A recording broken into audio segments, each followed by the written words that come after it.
จะได้เทศนาธรรมโปรดตั้งใจรับฟังได้ณบัดนี้นะโมตัสสะภะคะวะโตอะระหะโตสัมมาสัมพุทธัสสะเอ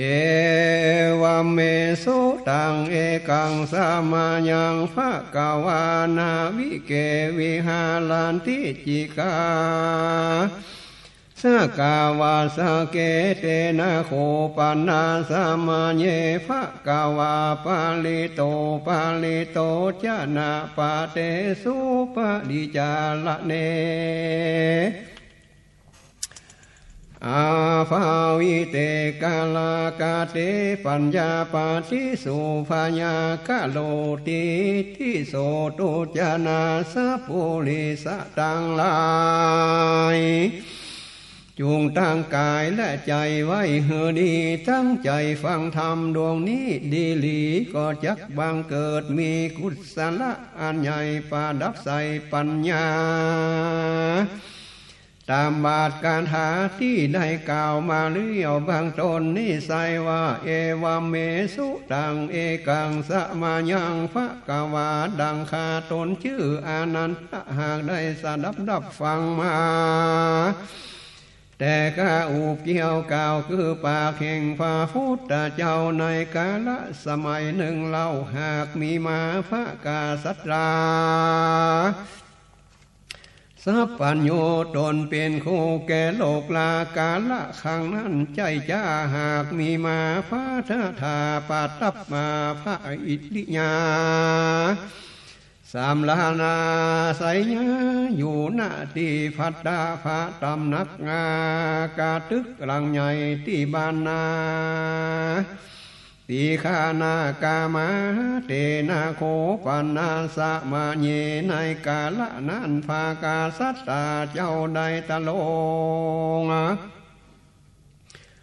พระญากาลานะแก่ปุกาละผู้อุปาถากมากนาที่ล่วงลับดับขันไปแล้วนาในมกาขอบเขตในต้องเตตกาสีและโกโนและแคว้นโกสละวัดสีมันละเจดีและแคว้นวันตะและโกลุและเขตแคว้นปัญจาลามัจจจุลาเสนาในภพที่เขาเล่าในได้บังเกิดดีว่าเขาเหล่านั้นไปอุบัติเกิดในภพใดผู้อุปาทาเจ้าบ้านนาที่กะตีดับขันไปนั้น50 คนแม่นมันเขาเหล่านั้นได้เป็นอุปาทิกาได้บังเกิดในจันตุสตาวาสเพราะยัง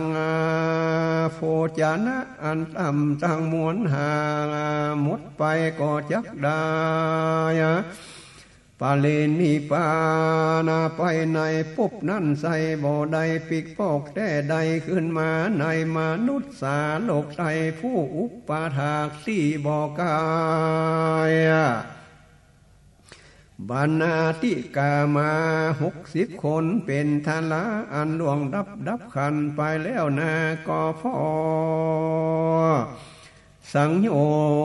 นาจานะสังสามเสียงแล้วกะตำลาคะโตสะโมหะหือเบาหือบางได้เป็นพระสกิสากามีมาบังเกิดในโลกนี้ดีลีแถมหาครั้งเดียวเต่าอันก็ชักกะตำที่สุดแห่งทุกนั้นบ่เสียสาส่วนเจ้าบ้านนาทิกะนั้นนาพามาน500 คนล่วงเขานั้นเหลือกว่าพวกที่ไปแล้วเรา กาทำกาละบ่อเศร้าได้โสดาบันนะเพราะว่าสังโยชน์3เสียงแล้วก็บ่บาได้ขาดเกลียวตกต่ำแต่ดีลีก็จักมีภาระแผ่กว้างสิ่งมาข้าผลที่สร้างปั๊มเป่งเปลี่ยนสุขเสถียรในเมื่อนาเตบ่ไกกาเตตะโตปะทายะตั้งแรกแต่นั้นไปนาผู้อุปถากยาวบานนาทิกาได้ทราบข่าวสารว่าสมเด็จพระภกาวาสัตตาตนพระเสด็จก็มาบังเกิดโสปนาได้ฟังปัญจหาพญากาลนาของพระธาตนพันเพียวต้านพระอนันตะได้ทราบแล้วแต่ดีลีท่านก็มาคิดคนิ่งว่าเจ้าจานาบุตรนี้นามากมายหลายเรียนแลได้อุปถากแต่เนานานได้ล่วงดับขันไปตามอาการบอกกาดยาวมักขลาดก่อเลี่ยมสาย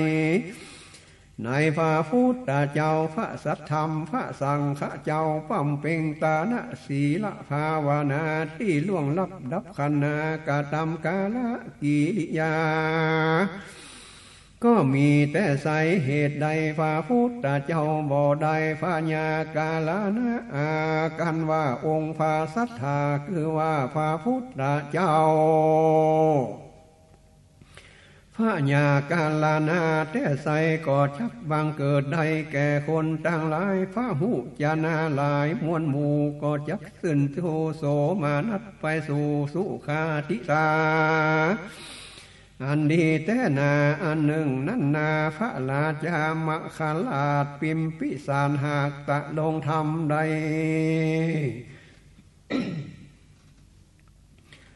หาของปาละปาจาโจรเจ้าคนตั้งหลายมีมากโดยทำหากมีมาได้กระทำพาโยจานะก็มากนักหนาแก่พามนากะหะบดีเจ้านิกามาเป็นอันมากปากันยกยอพระเจ้าแผ่นดินมักคาทาตราชาปกครองปาหุจานาโดยยุติธรรมแม่นมันพระองค์หือความสุขแก่เรานั้นบอกไกกาบัดนี้พระองค์ก็มารีบด่วนได้สวรรคตได้ใสรีบเลี้ยวไวปาหุจานาทั้งหลายได้อยู่สุขสบายใจในแว่นแก้นของพระองค์ดังเราก็พระเจ้าพิมปีสารเล่าก็เลี่ยมใสศรัทธาในพระพุทธาตนพันเพียวเลี่ยมใสเลี้ยวในพระธรรมพระสังสมาตานะศีลาบ่เศร้าปาหุจานาตั้งหลายขึ้นก้าวก่าวยอกุลเป็นผู้อุดหนุนและยอกุลของพระสัมมาสัมพุทธเจ้าจนดวงเขาจะเด็ดรีบไกลกาสวรรนาคตเสียแล้วเรารับดับอัตตาอันว่าพระกาวาสัมมาสัมพุทธเจ้าบ่พอพระญากาลนะแต่เราดังลือจากันว่าภากาสัทธาได้พระญากรแต่นาก็จักบังเกิดเป็นพระโยชนะแก่พระเจ้าแผ่นดินมคาลาคนตั้งหลายเป็นอันมาเก่าภาษาศรัทธาหากมีมาอันว่าความเลี่ยมใสนั่นนาก็เพิ่งว่าไปสู่สุคติพระเจ้านั่นก็ได้ตัดป่า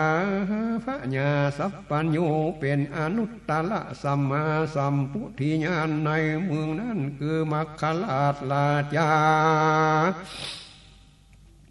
เหตุใดพระพุทธาบอกพญากาลนาแก่เจ้าจานาบุตรผู้อุปถากที่ล่วงลับไปแล้วหากมีมาว่าเกิดในภพในชาติใดบอกคือเขาสั่งกา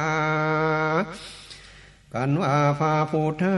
บอกพญากาลนาว่าอันก็จะกระทำหือเจ้าเมืองที่นั่นโตมานัสสาคนที่ยังมีชีวิตนา อยากได้รับความมุนมองเศร้าอานันทะเทนเจ้าลำเพิงในที่สงัดแต่เล่าแดเดียวดายต้านอนันตะก็ได้ลุกขึ้นพันภายในเวลาปัจจุสมัยลงแจงพระจริงแสงจะเดินมาก็เข้าไปเฝ้าพระศรัทธาตนพาพุทธาปาดับอยู่อาภิวาทไว้แล้วนั่งตีควรอานันทะก็มาหาตุนสาวายดังต้านไทยสาบมีมาแต่ใส่ดังต้านใดขะนิ่งมาในเบื้องต้นนั้นนักหนาตาละกาบตูนะแก่พระศรัทธาบ่เศร้าพระพุทธเจ้าตีสะเพาะต่อนาเตบ่ไกลกาแล้วก็ลุกจากอัศนาที่นั่นเฝ้าถอยบางคมพระพุทธเจ้าประทับขีนา3 รอบเป็นตะลาต้านเกาะลีลาออกจากที่ประทับหลีกไปปานะอาทาโคภากาวาในกาละเมื่ออานันตะหลีกไปแล้วว่าอันเวลาเจ้านั้นพระพุทธเจ้าก็มาตะลงยังพาถือเอายังบาทและจีวรสาเด็จจรไปบินทบาทยังบานนาธิกะมาคามาคนต่างหลายมาใส่บาทพระพุทธเจ้าสาเด็จหากกลับมาไปหลังกาลพัตตาหารแล้วองค์พระพันเพียวก็สำละปาตาสาเด็จปาทับอาณาอาจก็มาพิจารณาถึงเจ้าจานาบทมคาลาดผู้อุปาทารักษาตัดหอระไทยนาและนามาสิการโดยผลและเหตุด้วยหอละไทยว่าเราจักลูกคติวิสัยพบนาของเราเจ้าขามากาลาดลาจาว่ามีกาติเป็นจะใดไปนาพระเลิศลาสัพปัญญูก็มาเล่งดูสาบแจงด้วยพุทธญาณกล่าวแสงหากมีมา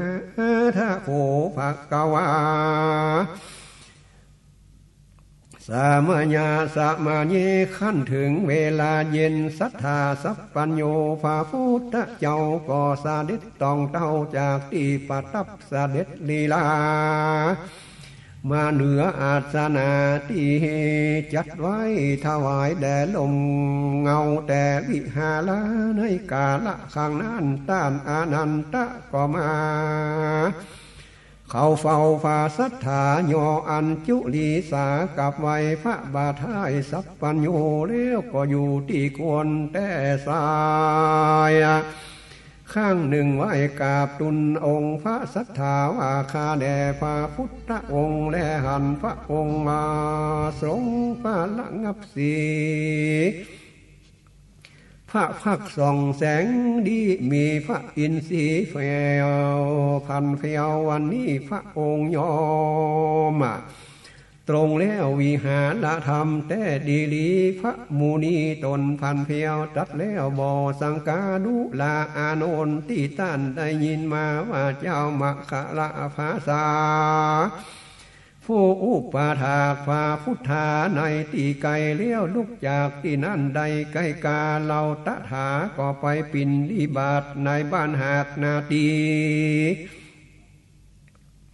กาเลี้ยวก็กลับมากาตำพัตตาแม่นมันเสด็จจากกิจนั้นเราตาถาคาตะก็เข้าพักผ่อนกาญายังที่พักบ่อเศร้าเราตาถาคาตะเจ้าก็มาพิดล่อคึดลอดเจ้ามะกะภาษาที่ใดอุปาทากรักษาตั้งใจมานะสิกานะพระมวลเหตุการณ์โดยใจบอกคาดเราตะทาคาตะกลาดดูหากมีมาว่าเจ้ามะขะภาษามีคติและพบเป็นอย่างใดจ้าเราตะทาคาตะใดรู้ ได้หันดูลาอานันตะในลำดับนั้นยังมียักษ์กะตนหนึ่งฟูบ่อพากดกายก็มาเสียงขายขานะแต่เล่าแก่พระพุทธเจ้าหยอดใหญ่ยานว่าข้าแด่พระบัวบานต้นพระเสด็จข้าพระเจ้านี้มีน้ำมาก่อนเกิดมีมาชื่อจานะว่ากาสะพระแต่นาพระอาโนนต้านกึดใดยินชื่อนี้มาแต่ก่อนกาว่าบ่หอนใดยินมาต้านอนันตะจริงไว้สาว่าบอกเคยได้ยินมาแต่เก่าก่อนขนขิงลุกบ่ผ่อนได้ยินมาก็ว่าจานะว่าสากาพระนันนาบ่ใจเป็นยักษ์ธรรมดาขอไว้สาพระพุทธเจ้าข้ากาสัทธาตนเป็นนายน้ำหมู่นำสัตว์เข้าสู่นิพพา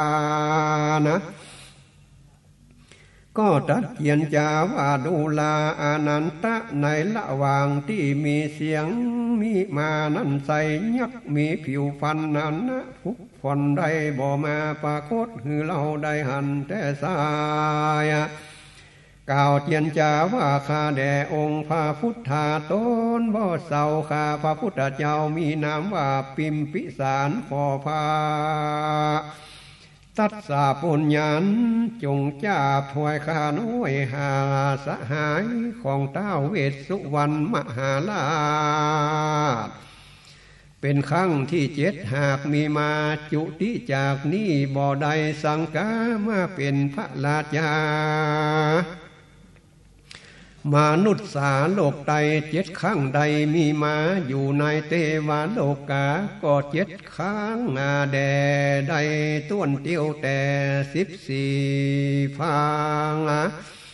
บ่เสสาย่อมรู้จักพบที่ข้าพระพุทธเจ้าอาศัยมาเมื่อแต่ก่อนข้าพระพุทธเจ้าบ่หอนตกลงไปในที่ใดที่หนึ่งแต่ใส่ข้าพระพุทธเจ้าวางไว้ในภาคาถาคามีแต่ดีหลีดังนี้เป็นต้นแลต้านอานันตะตูนถามว่าตีต้านจนาวาสกะยักษ์ประกาศนั่นนาน่าอัศจรรย์ยิ่งนักเหตุบอกเคยมีมาในกาลเมื่อก่อนเป็นเหตุฮือจนาว่าสกายักษ์หอนทราบมีมาว่ากุลวิเศษอันโอลานะหันขึ้นมาดังนี้ใส่ข้าพระพุทธเจ้าบอกเคยได้ยินมาเมื่อนั้นพาสัทธาจริงตัดเขียนจาว่าดูลาอานันตะอันว่าจนาวะยักษ์กล่าวถอยว่าข้าแด่พาสัทธาเจ้าอันว่าข้าพระพุทธเจ้าได้บรรลุธรรมวิเศษอันโอลานะนั้นเราบ่ได้เว้นจากศาสนาของพาสัทธาข้าตะเจ้าตั้งแต่วันนี้ข้าพระพุทธเจ้าเลี่ยมใสมาคำสั่งสอนของพาสัทธาแต่ใส่ข้าพระองค์บ่ตกต่ำไตตั้งแต่วันนี้ใดมีมาก็เพื่อความเป็นพระสกตาคามีแต่แด่ดังข้าพระองค์ได้กราบทูลแต่นันใสบัดนี้ข้าพระองค์ได้ทูลเต้าเวสสุวรรณมหาราชส่งไปสู่เต้าลาชวิโลละกาได้แลหันพาพุทธาสัมมาสัมพุทธเจ้าเสด็จมาพักบ่อเศร้าดำริแต่เล่าในหอละทายว่าเจ้ามาคะมะมีความเลี่ยมใสประทาปัจจัยตั้งหอละไทยนามาสิกานะมวลหมู่ป่าทับนั่งอยู่ลูกคาติภพของเจ้านาคาราชราชาว่าเต้าผู้เจริญตั้งหลายนะมีคติภพเป็นอย่างใดหาข้าฝ่าพุทธารับกรรมต่อนาแห่งเต้าลาดเวสสุวรรณว่าปริสัจเจ้านาคาทะเหล่านั้นมีคติภพเป็นอย่างนา นั่นก็หันอัศจรรย์เท่าใดข้าพระองค์กราบทูลคือพระองค์ทราบถวายมีเหตุบ่หน่วยสองประการนะจึงได้มาเผาพระผู้บานเป็นเจ้าวันก่อนนั้นเล่านานมาในวันอุโปสถา15 ค่ำในกลางคืนนะค่ำเดือนเพ็ญวันสุปาณญิกาเทวดาต่างหลายมวลหมู่พระสุมกันอยู่ในสุธรรมอาสาภาคศาลาเตปาปอลิสาทั้งหลายมากนักหนาเต็มธรรมสภาคะบ่เศร้าจะตุโลกะมหาราชเจ้าตั้งสี่ติดสาคือว่าตีบุรพาเมตาทัตตะรัฐามหาลาชนั่งนาอาจเบนนาไปทิพระจิมมีเทวดาแวดล้อมเป็นปริวารในทีตักศีนะมีตาวิโลลาหะกะมหาราชนั่งนาอาจเบนนาไปทิอุดรมีเทวดาแวดล้อมหอมเป็นปริวารนะในที่พระจิมมีตาวิลูปะคะมหาราชนั่งอยู่นาอาจเบนนาไปทางทิศบูรพาแวดล้อมด้วยเทวดาหลายมวลหมู่ในที่อุดรนะมีเท้าเวสสุวรรณมหาราชนั่งนาอาจเบนนาไปทิพทักขีนาแวดล้อมด้วยเทวดาต่างหลายมวลหมู่มาผสมกันอยู่ในสุธรรมสภาเตปาลาปาลิสามวลมากนาหากแวดล้อมยังเท้าจะโดคะมหาราชตั้งสี่มีอาสนะด้านหลังลงมาก็เป็นอาสนะของข้าพระพุทธเจ้าเทวดาหมู่เราปาฏิปตาในสมเด็จพระกาวาสัมมาสัมพุทธเจ้าบังเกิดแล้วเล่าในตาวติงสาย่อมจะเลินลุ่งเรืองกว่าเทวดาผู้อื่นโดยวันณยศนาศักดิ์ศรีเทวดาในชั้นตาวติงสามีใจโสมานาจมจืนปีติตื่นยินดีดูลาท่านผู้เจริญตั้งหลายทิพกายย่อมบริบุญอาสุรกายย่อมเสมอไปโดยอาทาโคสโกเทวนามินโตในกาลนั้นเต้าสักกะเทวราชได้รับทราบดูข่าวสารนะด้วยอาการของเทวดาในชั้นตาวติงสาก็มีโสมานาจมจืนอนุโมทนาตื่นยินดีก็มีวจีตอบทานว่าท่านผู้เจริญตั้งหลายเทวดาในจันฟ้าตาวติงสาฟ้อมกับป่าฟ้าอินตาที่เจ้าฟ้าย่อมเบิกบานพอมีสารใส่ก้าวยอมือสารใส่ก้าวไหวพระพุทธเจ้าพระธรรมมากันว่าหันเทวดาผู้มาใหม่มีผิวพรรณได้งามใสสียศไปปรากฏเกิดเป็นผู้พระอินตาเจ้าฟ้าเจอนาเจยบานต้านผู้เจริญต่างหลายทิพปากายย่อมเจริญนะปาลิบุญดีเตียงเต้าอสุรากายนั้นเราสะเมอเสียมลงไปกาละข้างนั้นเต้าจาตุมหาราชได้ฟังคำสอนของเทวดาในชั้นตาวติงสามานั่งเบิกปรึกษาหาลือกันยังควา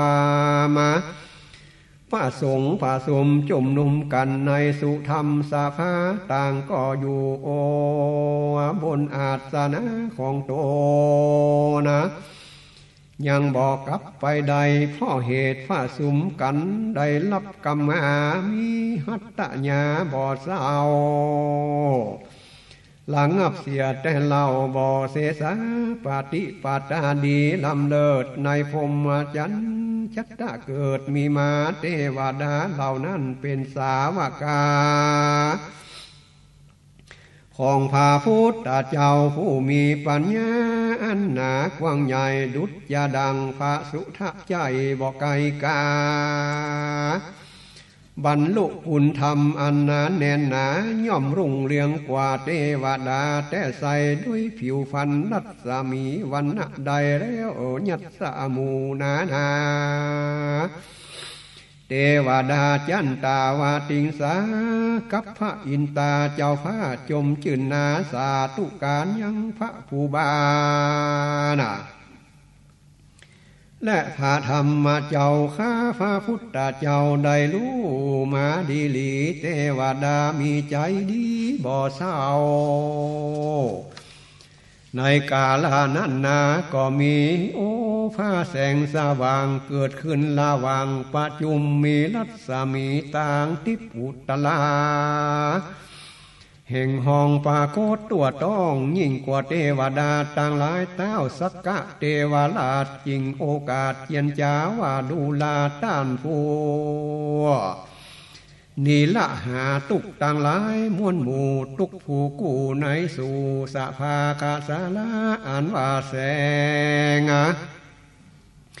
โอภานนานาเป็นนิมิตปรากฏเกิดนาไกพรหมมาจักเกิดใดมีมาเพราะแสงโอภานปรากฏเกิดขึ้นเป็นบุพนิมิตเตือนดีว่าพรหมจักมีและเกิดขึ้นใส่ซองปืนเวหาตามคาถาโบราณอาจารย์กล่าวไว้ว่าญาตานิมิตาติสติภามานาปาตุภาวิสติภามุโนเหตังบุพานิมิตังโคภาโสวิปุโลมหาดังนี้มีความว่านิมิตปรากฏพรหมก็จะเกิดสันใดการที่มีแสงสว่างโอฬารนะอนา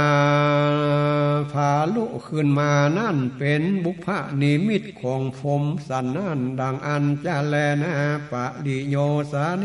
ในเมื่อแล้วธรรมเทศนาสังวันนาวิเศษจาห้องเหตุธรรมเทศนาในจนะวาสกถาผูกตนก็บางโคมสมเลสเด